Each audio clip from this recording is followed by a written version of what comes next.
Thank you, Larry. I want to begin with a couple of quotes. The first is from Jim Mulvale, who was chair of the Faculty of both Social Work and Justice Studies at different times, and who I worked with on the 2006 provincial alternative budget. He's a strong proponent of basic income, and in the lead up to the alternative budget of 2006, these were some of the comments that we included in that budget. A basic income is an unconditional, adequate income to ensure a life of dignity and self-determination for everyone. It would provide a floor of economic security to which other forms of income could be added. It would recognize the value of all people. It would also redefine productivity by providing financial recognition and remuneration to those people who perform essential, socially valuable work that is unpaid, such as family caregivers and community volunteers. And my second quote is from Dr. Martin Luther King Jr. during the Poor People's Campaign of 1967 and 68. And King says, "To date, all anti-poverty programs have tried to solve the problem of poverty by first solving another problem or condition. And such fragmentary and spasmodic reforms have failed to reach the needs of the poor. I am now convinced that the simplest approach will prove to be the most revolutionary. The solution to poverty is to abolish it directly by a now rather widely discussed topic or means, the guaranteed annual income." And ultimately, King would say that every human being has the right to a livable income and its legal guarantee. That's an important point that I'm going to be coming back to.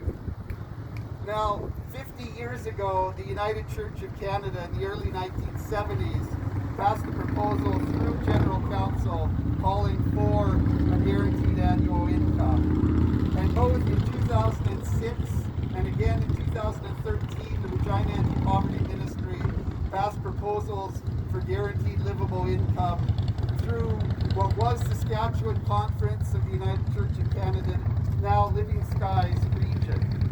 And there's two reasons why we have taken the position in favor of guaranteed livable income. Two main reasons. They're based on the inadequacies of the present income assistance programs and the cruel means testing that goes along with them.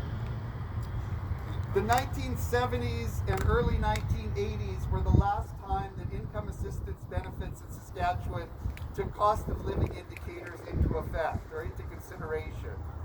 Between 1981 and 2005, the basic allowance for people on social assistance was never more than $195 per month.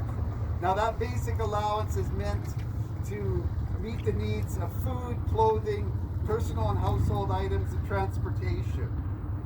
Between 2005 and 2007, with a strong push from our organization and many others, there was a $60 increase. And as little as that sounds, unbelievably, that was almost a 30% increase in social assistance rates at that time. But since then, since 2007, we went 14 years without a single increase to income assistance benefits. Shame. And as of the beginning of September, the social assistance or Saskatchewan Assistance Plan has been completely replaced by the Saskatchewan Income Support Program, or what's known as SIS. And SIS no longer even pays the actual cost of utilities. It has wrapped the cost for power, energy, and water into the shelter allowance. So rent and energy and power and heat are all under one shelter allowance, which is only $575 for an individual in Regina and Saskatoon, and only $525 for people in the rest of the province. For a family with 3 or more children, it's only $1,150 a month. And it doesn't matter whether you have 3 children or 7 or 8 children, It's capped at that $1,150. That once again is in Regina and Saskatoon. In the rest of the province, it's only $850 a month. The adult allowance is for everything else, and that's only $285. And besides that, there's other problems with the SIS program. It claws back the rental supplement. In 2018, the rental supplement program, the application process was ended, but they did grandfather or grandmother those people who were receiving it at the time. But now if they come onto the SIS program, receiving the rental supplement, that rental supplement will be deducted dollar for dollar from their SIS benefits. And the same is true of security deposits that people pay.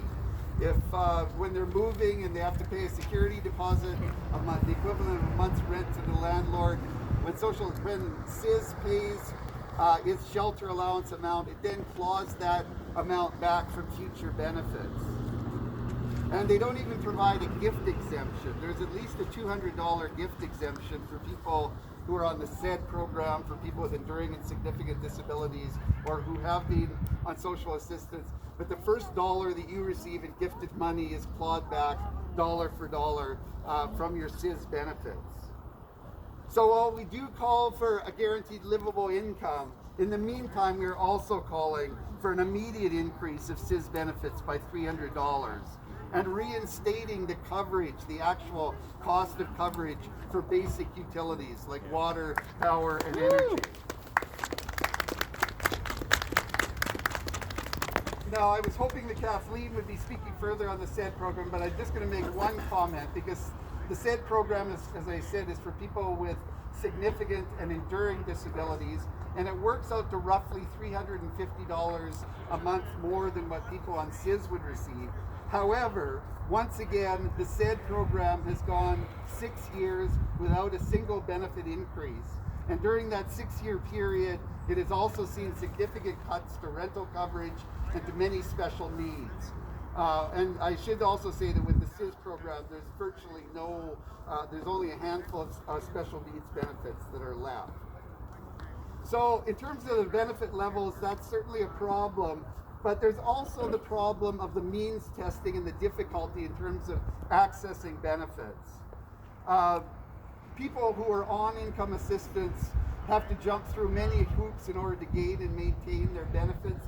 And so in our office, every day we're working with people who've been cut off or denied income assistance because it was felt that there might be some other resource that they could access, or that they haven't done everything in their power to gain and maintain self-sufficiency.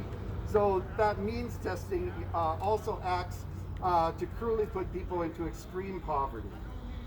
So truly a guaranteed livable income would be a huge benefit, but we do have to make sure that it is guaranteed, that it's universal on the one hand, but also that it's adequate in the other.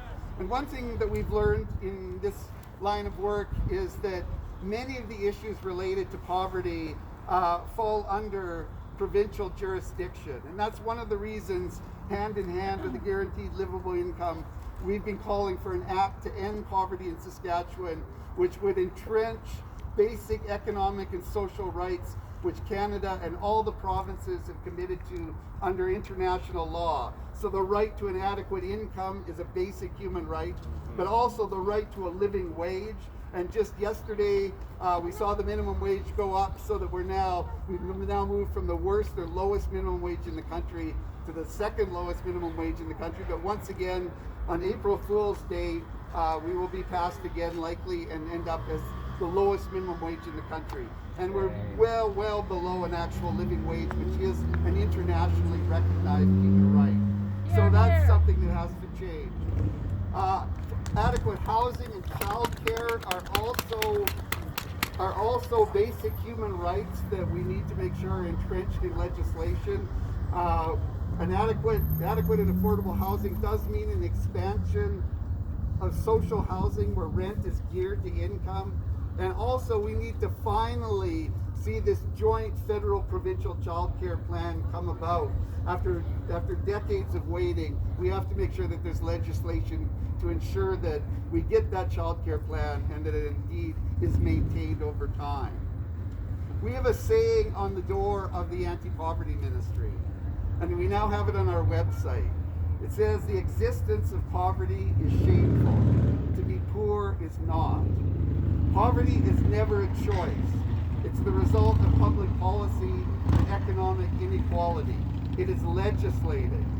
But the good news in that is that if we can legislate poverty, we can also legislate an end to poverty if we choose as a society to do so.